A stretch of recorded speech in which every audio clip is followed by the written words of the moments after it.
diplomacy. The thing that keeps us from immediately going to war with our enemies and from telling Liechtenstein how we really feel. You are a snobby polyp on Switzerland and they should have you removed immediately.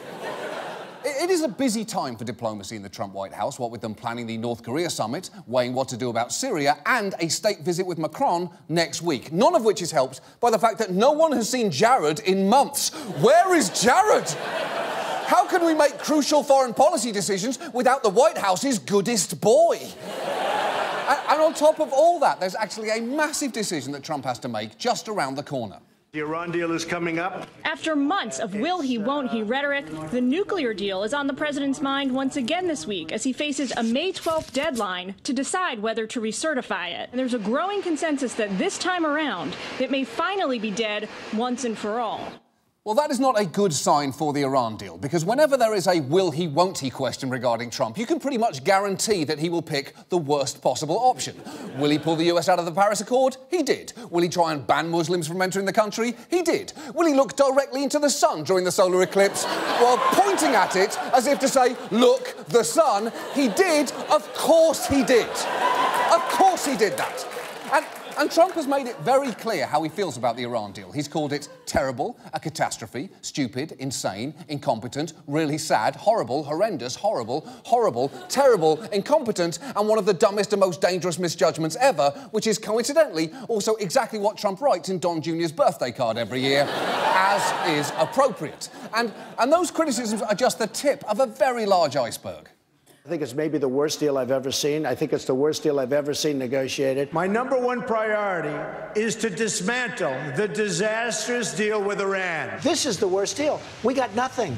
We got nothing. They have so out-negotiated our people because our people are babies. They have no idea what they're doing. They will find out that if I win, we're not babies. There's no more being babies anymore. Oh. That's right, Iran. There's no more being babies anymore. We're done wearing pull-ups and going tinkle in our Oshkosh. We can put our own straw in our juice box, thank you very much, because we are big boys and we have shoes with laces and also a bike that has Spider-Man on it that our Uncle Jim got us for Christmas, because we are big boys and there's no more being babies anymore. No more. And look, make no mistake. This deal dying could have huge, lasting consequences, which makes it a little odd that nobody is really paying much attention to the fact that on May 12th, if Trump doesn't feel like this deal has been fixed to his liking, he may refuse to waive a key sanction which could threaten the entire thing. So tonight, let's look at the Iran deal, what it is, why Trump hates it so much, and what's likely to happen if he kills it. And to start, it probably would help to know just a little of the history between the US and Iran, which has been fraught, to put it mildly. Here is a ludicrously brief recap. In 1953, the CIA helped orchestrate a coup to depose Iran's democratically elected prime minister, replacing him with the Shah, who was friendly to the US and to whom, funny story, we supplied weapons and a nuclear reactor. The Shah was overthrown in a revolution in 1979, and dozens of American diplomats were held hostage. Eventually, the Ayatollah Khomeini took power, converting the country to an Islamic theocracy. That is an insultingly brief history of the last 60 years alone. And there is a lot that I've left out there, but if you do want to learn more, just subscribe to my new podcast, Talking Tehran, with John Oliver and James Van Der Beek. Here's just a small taste of it. Let's pick up where we left off, with the privatization of state-owned enterprises in Iran. You're talking about the work of Rafsanjani? No.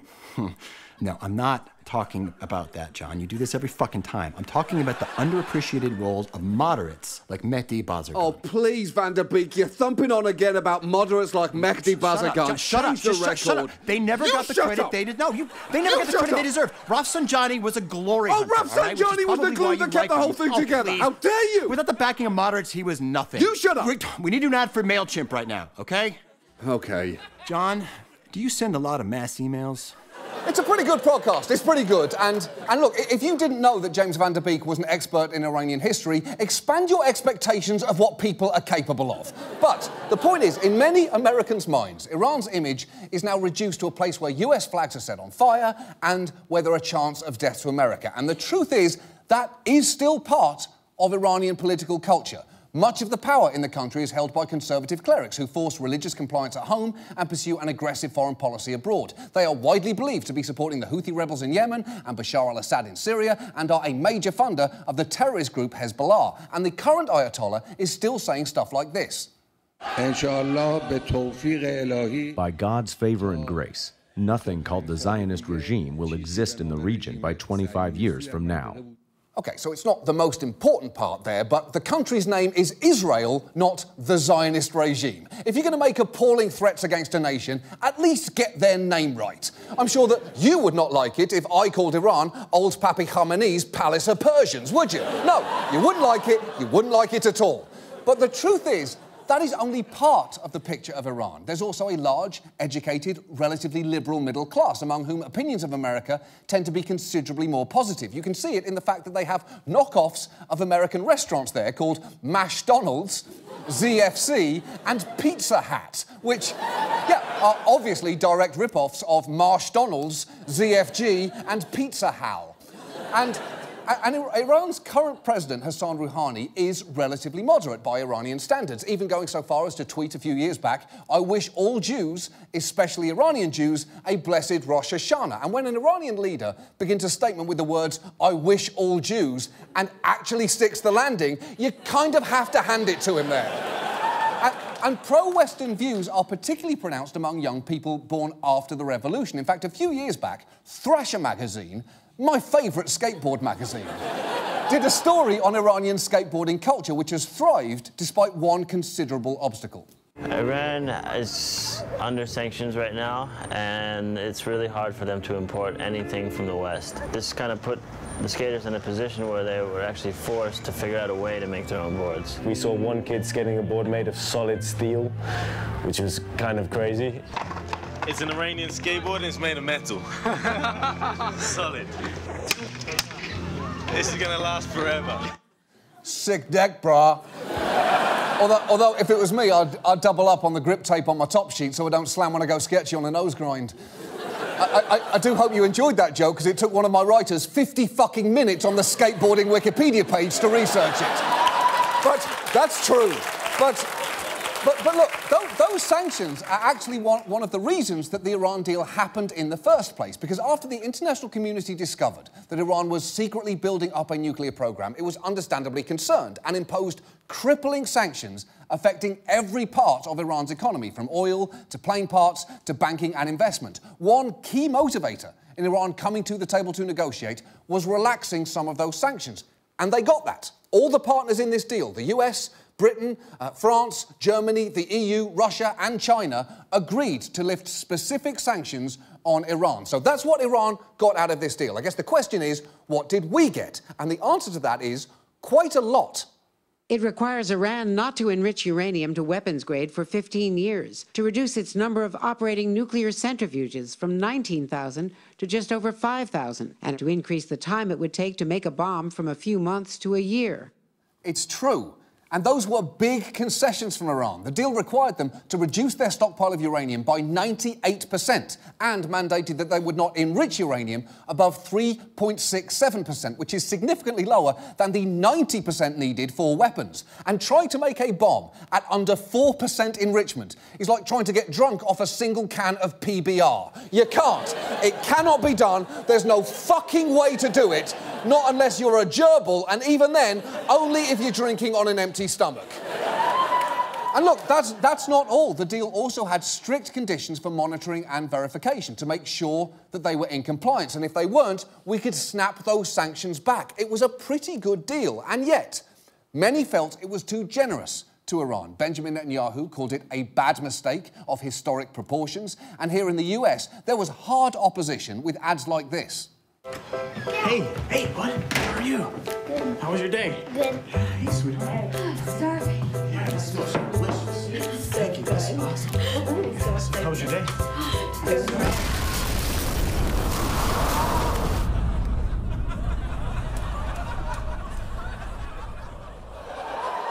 Wow. That is a hostile way to make your point. There is only one ad that you could completely justify being interrupted by a nuclear explosion, and it is this one. 1877 KAR.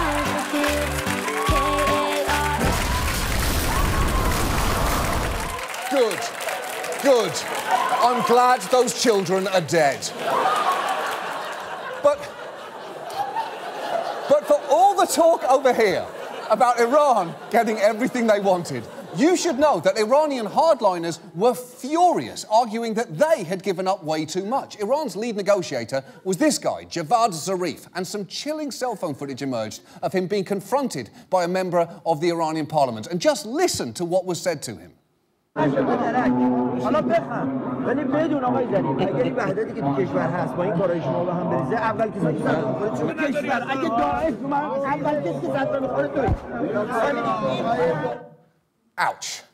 If ISIS comes to our country, you will be the first to take the blow. That is both scary and, honestly, not really consistent with how ISIS operates. They generally don't come to a country and say, OK, nobody dies until we find that first guy. Nobody kills anyone until that first guy takes the first blow. We do this in order or we don't do it at all. We're ISIS. Let's not come off like crazy people.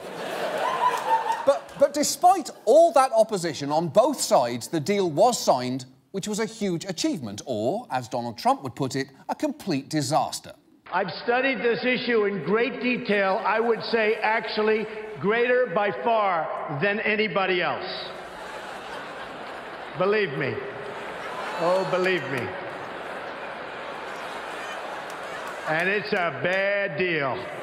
OK, so let's be absolutely clear here. Donald Trump has never studied anything in great detail. If you asked him what colour his wife's eyes are, he would say 34D, but firm.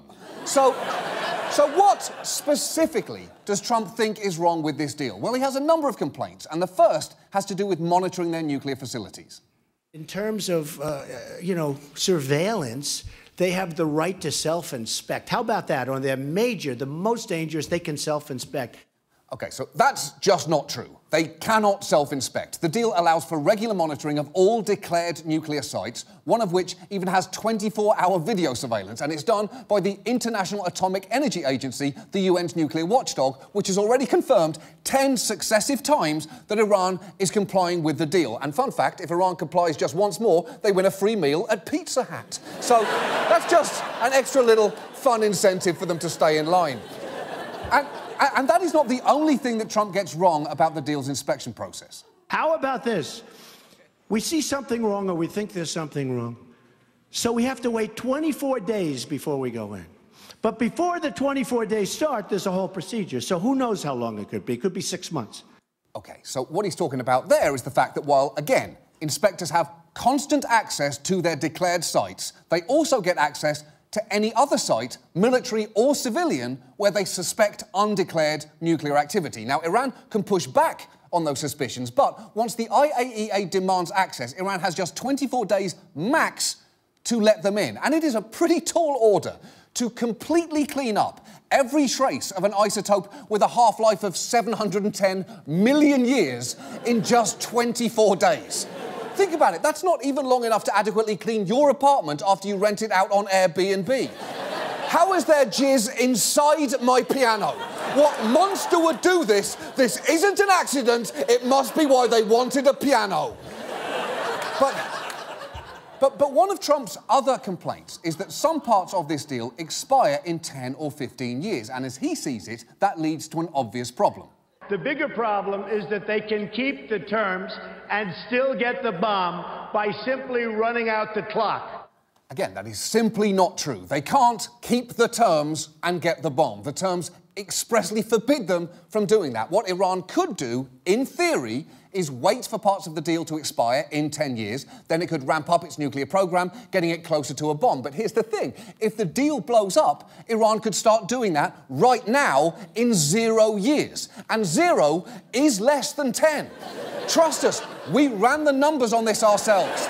I spent a week at Cambridge speaking with the Lucasian Chair of Mathematics, Michael Cates, and I feel virtually certain 0 is less than 10. Also, you should know, before the deal, Iran had enough enriched uranium to eventually create 8 to 10 bombs, which, remember, they gave up, meaning they currently have enough for 0 bombs, which, again, is less than 10. I cannot stress enough the extent to which 0 is less than 10. It just is. We have to agree on that, or we're all fucked. And look, it is important to remember, this deal isn't just between the US and Iran. There are multiple countries involved, none of whom are anxious to change its terms. Even Britain's Boris Johnson, a man who looks like what would happen if Draco Malfoy got an MBA and developed a drinking problem. Even he thinks a renegotiation is a non-starter. I don't think anybody has come up with a better idea. And I think it's incumbent on those who oppose the JCPOA really to come up with that better solution. Exactly. You can't just be against something without having any plan for what comes next. Trump is like a cat on an airplane trying to escape from its carrier. OK, but if you get out, then what? Do you have a cat-sized parachute in there with you? What's your fucking plan here? And obviously, I'm not going to say cat-sized parachute without showing you a cat in a parachute. That is just a given.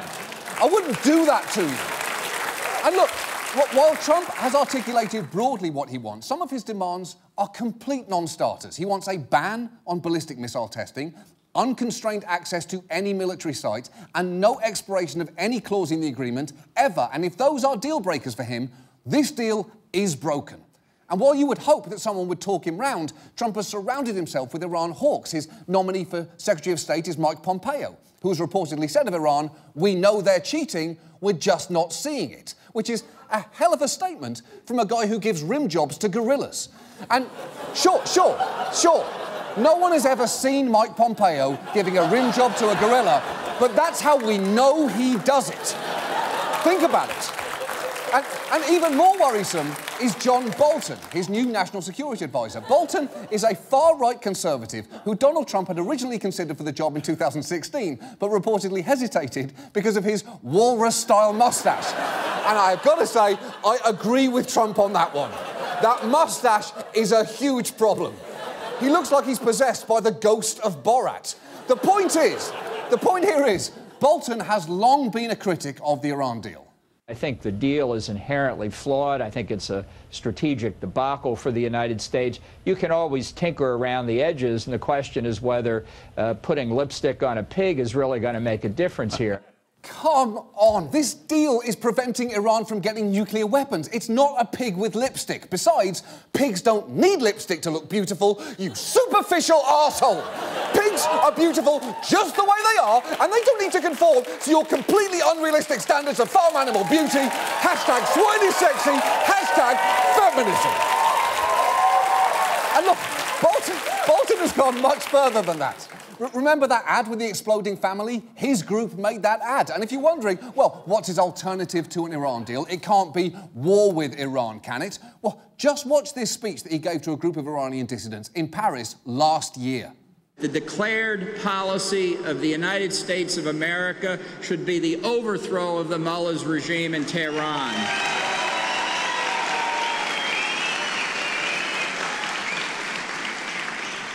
The behavior and the objectives of the regime are not going to change, and therefore the only solution is to change the regime itself. And that's why before 2019, we here will celebrate in Tehran. Thank you very much. Holy shit! To my ears, that is the National Security Advisor calling for the invasion of Iran before the end of the year, which is so flagrantly horrific, your brain can barely absorb it. It's like the barefoot Contessa announcing that she's going to murder and cook her husband Jeffrey before 2019. At that point, she's been so obvious, if no one actively stops her, it's partly on us.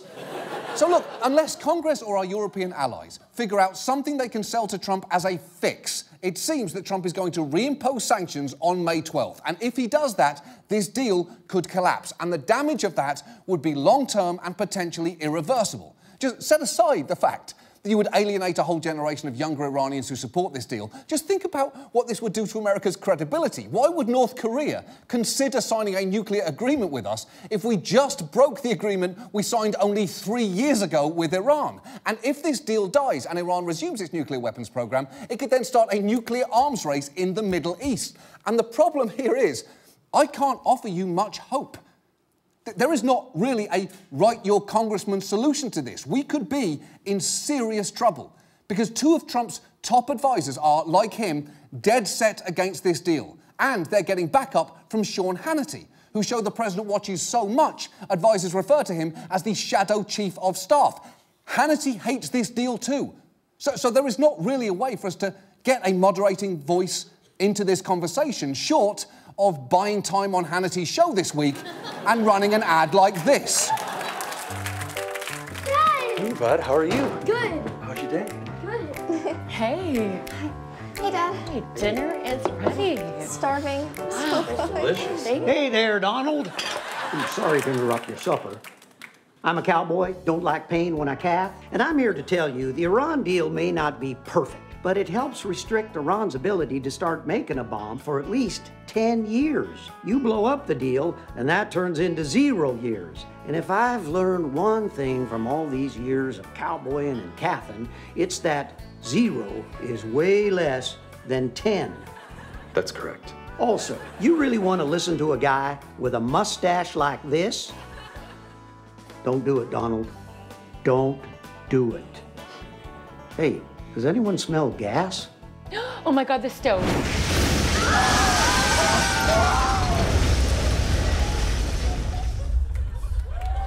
That ad is scheduled to run during Hannity in the DC area on Fox News this week, where it will presumably confuse a lot of people. And I'm not saying that it's going to change anything, but at least we will know that we tried.